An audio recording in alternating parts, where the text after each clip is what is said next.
Oke, Assalamualaikum warahmatullahi wabarakatuh. Ya, perkenalkan, nama saya Feby Dwi Rahmanda, SHMAP. Ya, di sini saya membuat video tentang pembelajaran melalui PowerPoint dengan tag video juga. Ini gunanya untuk pengumpulan tugas seperti angkatan 8 ya di Universitas Bengkulu guna untuk mengumpulkan tugas dari Profesor Eko. Oke, terima kasih sekian untuk perkenalan saya. Selanjutnya saya akan menjelaskan ya presentasi materi ilmu administrasi publik ya. Karena saya home base-nya ada di FISIP Prodi Administrasi Publik ya. Kali ini saya akan membahas tentang good governance atau bisa disebut dengan pencapaian keputusan ya. Good governance ini adalah sistem pemerintahan yang handal ya, pelayanan publik yang efisien ya, serta pemerintahan yang akuntabel terhadap publik itu sendiri ya, berdasarkan United Nations Development Program. Good governance ini banyak sebagai hubungan yang sinergis serta konstruktif antara pemerintah dari sektor swasta serta sektor masyarakat itu sendiri.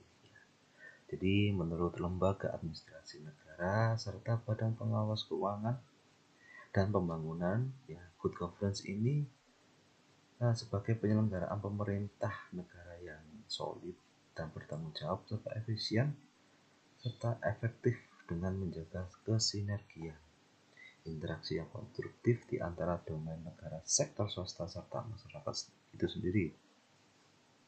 Jadi good governance ini adalah sistem pemerintahan yang banyak dipakai di berbagai negara di seluruh penjuru dunia. Salah satunya juga Indonesia yang menggunakan sistem pemerintahan juga menggunakan good governance itu sendiri. Ya.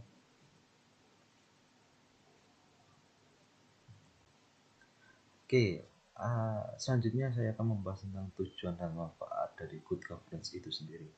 Gitu ya.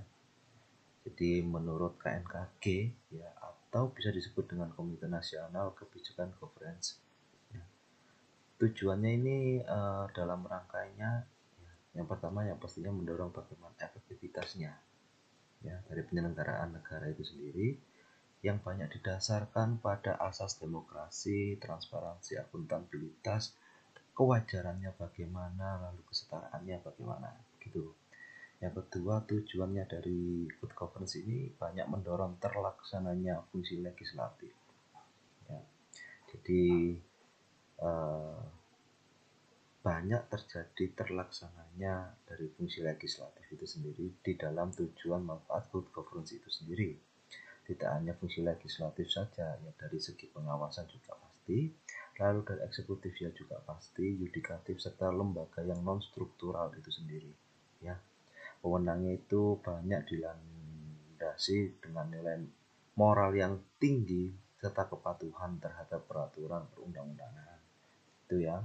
Yang ketiga, dari mendorong penyelenggaraan negara guna untuk meningkatkan kompetensi serta integritas yang diperlukan untuk melaksanakan fungsi kewenangannya itu sendiri di dalam good governance itu sendiri. Okay.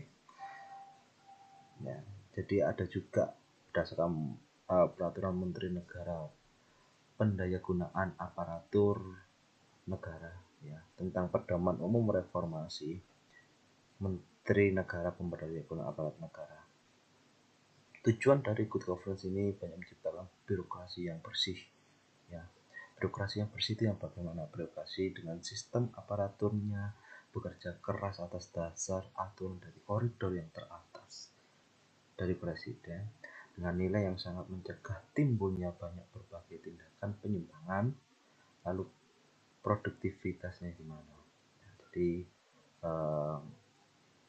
selain birokrasi yang bersih, juga birokrasi itu juga harus efisien ya, berdasarkan pedoman umum reformasi yang sudah diatur di tahun 2008. Selain bersih, efisien, dan juga birokrasinya harus transparan pastinya. Transparan ini gimana yang dimaksudkan itu? Yaitu adalah birokrasi yang membuka diri terhadap hak masyarakat, guna untuk memperoleh yang benar dan tidak diskriminatif pastinya, dengan tujuan memperhatikan tetap perlindungan hak asasi pribadi, golongan serta rahasia negara gitu. Transparan boleh, tapi harus memperhatikan bagaimana perlindungannya hak asasi pribadinya di dalam suatu birokrasi, bahkan sekelas rahasia negara gitu. Birokrasi yang akuntabel adalah birokrasi yang bertanggung jawab atas setiap proses kinerja sehubungan dengan pengelolaan, pengendalian SDM-nya, lalu pelaksanaannya itu bagaimana begitu ya. Selanjutnya ada prinsip dari good governance ini, prinsip yang banyak yang harus dianut dan dikembangkan dalam praktek penyelenggaraan ini ya. Yang pertama ini adanya partisipasi ya. Selain adanya partisipasi, harus adanya aturan hukumnya atau rule of law-nya ya. Aturan hukumnya harus jelas, mudah dimengerti apapun itu. Yang ketiga harus adanya transparansi. Walaupun transparansi, tetapi harus juga menjaga yang namanya rahasia negara gitu. Lalu adanya daya tanggap, bagaimana responnya itu sendiri ya. Yang kelima ada berorientasi konsensus ya. Lalu yang keenam adanya berkeadilan. Yang ketujuh ini adanya efektif serta efisien ya. Bagaimana itu. Lalu adanya akuntabilitas juga. Yang kesembilan adanya visi strategisnya. Ini dari 9 poin itu, ini salah satunya adalah prinsip dari good governance itu sendiri. Itu.